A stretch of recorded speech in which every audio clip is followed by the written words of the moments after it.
Heto na naman tayo, lalabs. Magpapasalamat ako sa binigay mo kasi nabili namin lahat ito. Kailangan ng anak ko sa kanyang boarding house, tsaka sa school na rin. Alam mo, nung sabi mo na mayaman ako, di ba, nag-comment ako na kung mayaman ako, sana hindi na ako naman problema ngayon. Eto yun, lalabs. Talagang problemado ako noon kasi nga saan kami kukuha ng mga pambili ng gamit ng anak ko dun sa boarding house niya. Dahil wala sa plano ang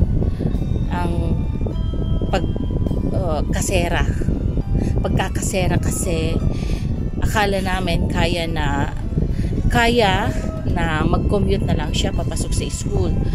Pero nakita namin yung hirap ng traffic at saka ilang beses kasi siyang sasakay, lalabs, kaya nagdesisyon na lang kami na mag-boarding house na lang siya. Ang layo kasi, lalabs, ng ilang sakay siya mula dito sa Makati hanggang sa UP Diliman. So napag-isipan namin talaga, napag-desisyonan namin na mag-boarding house na lang siya. Pero syempre talagang ang laking problema yon kasi mamimili kami ng gamit, tapos yung sa kasera 1 month advance at saka 1 month deposit. Pero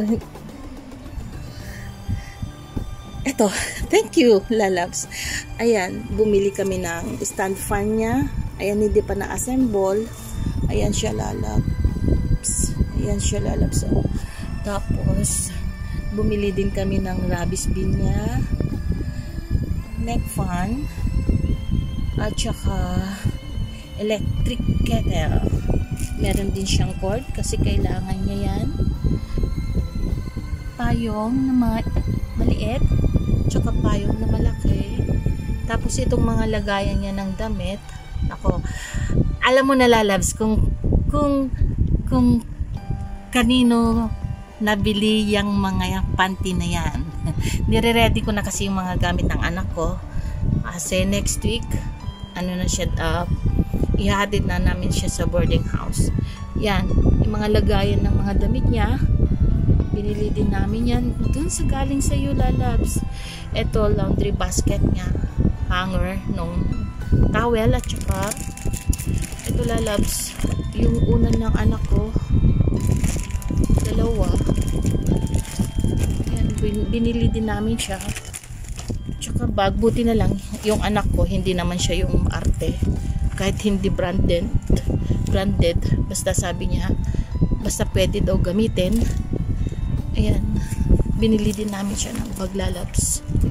Tapos yung shoes, bedsheet, ayan, at saka dalawang pares ng pillowcase, bedsheet ulit, kumot. Tapos bumili din siya ng sweatshirt para pagka umuulan may magagamit siya, tsaka tsinelas.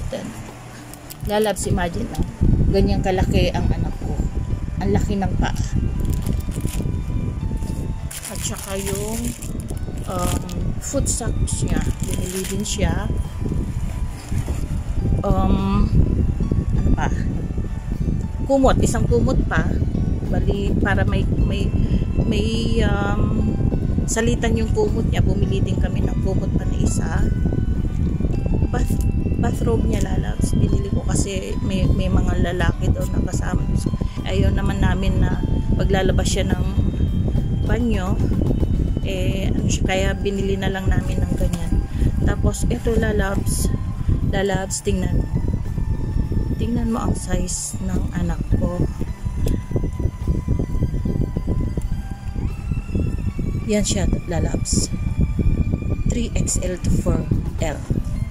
Yan, ganyan kalaki ang anak ko kasi gawa ng sakit niya na PCOS, nagme-maintenance siya, lalabs, kaya hindi mapigilan yung paglaki ng katawan niya.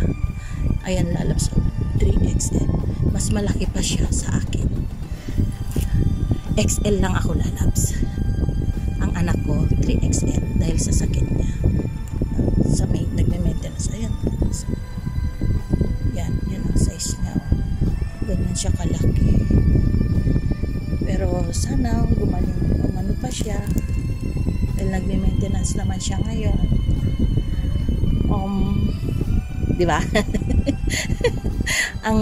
ang papalad namin, no, lalabs, lahat kami tatlo kami nagme-maintenance. Thank you, lalabs. Talaga hindi ko alam kung paano kita pasasalamatan sa lahat ng ito. Hindi ko alam talaga, lalabs. Masasabi kong napakapalad ko namin dahil nakilala ka. Although nakikita ko yung hirap mo sa, naiyak na ako. Although nakikita ko yung hirap mo sa trabaho mo, pero thank you talaga, lalabs. Thank you ang marami, kasi kung hindi sa iyo, hindi namin mabibili lahat ito para sa anak namin. Isa ka sa pasasalamatan ko pag makatapos ang anak ko. Yan, lalabs. Matagal niyang gagamitin ito. Yung pera na binigay mo, mapapakinabangan ng matagal, lalabs. I love you, lalabs. I love you talaga. Hindi mo lang alam. Hindi ko alam. Hindi ko alam kung paano kita pasasalamatan talaga. Hindi ko alam. Thank you, Lord. Talaga, kasi laking pasalamat ko talaga sa Panginoon, kasi andyan ka nung live mo na yun, down na down ako. Nung sabihin mo na bibigyan mo ako, hindi ko alam kung magpapasalamat ako o ano, kasi alam ko din yung hirap mo sa trabaho mo, lalabs. I love you so much, lalabs. Basta kung ano man ang magiging tagumpay ng anak ko, kasama ka, lalabs, kasama ka. Kasi kung hindi sa iyo, ang lahat ng ito,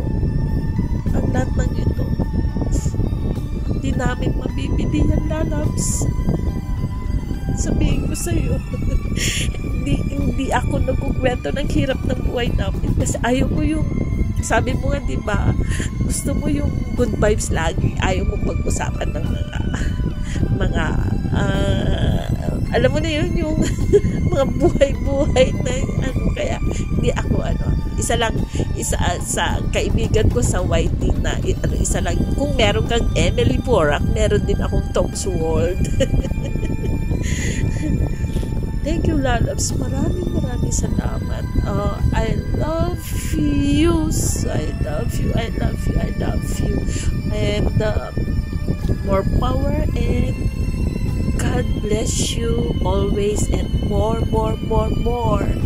Kasi binabahagi mo ang mga blessings na dumarating sa buhay mo, dumarating sa iyo, lalabs. Bahala na kung ano na lang sinasabi ko, ikaw na lang umunawa, lalabs. Kasi hindi ko mapigilan talaga. Naiiyak ako.